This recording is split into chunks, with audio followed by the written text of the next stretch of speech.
Richard D'Alberto, j'ai 88 ans le mois prochain.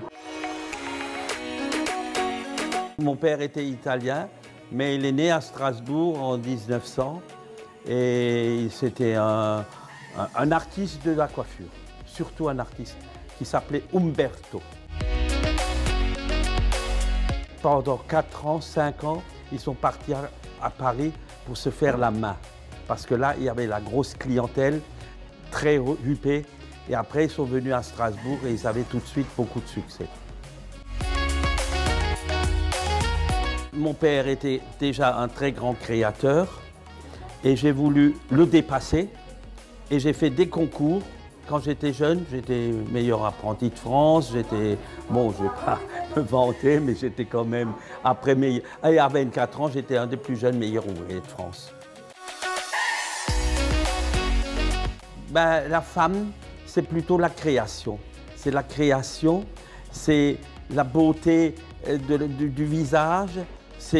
On faisait déjà, sans en parler, on faisait déjà du visagisme. Parce qu'on expliquait aux femmes qu'est-ce qui allait le mieux pour elles.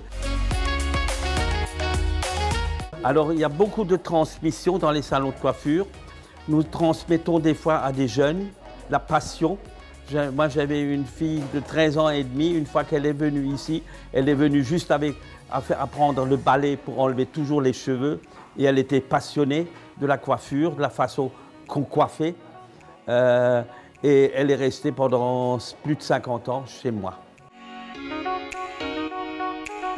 Moi, j'ai eu des clientes qui étaient très, très timides au départ et qui, après, je leur ai donné une fierté et un mieux-être. Et ça, c'est important. Ce n'est pas seulement de faire de la coiffure impeccable. Il faut trouver la coiffure qui sied le mieux à l'individu lui-même que vous avez. L'histoire, elle continue un petit peu. J'ai mes 2 fils qui étaient dans la coiffure. Un, il a déjà pratiquement pris sa retraite parce qu'il a eu mal au dos, il ne pouvait plus travailler. Et mon jeune fils qui est meilleur ouvrier de France aussi parce qu'il a senti cette passion qu'on avait en soi et ce besoin de donner à des jeunes la passion. Et c'est pour cette raison qu'on est resté fidèle à la jeunesse et toujours des jeunes apprentis pour les aider à évoluer.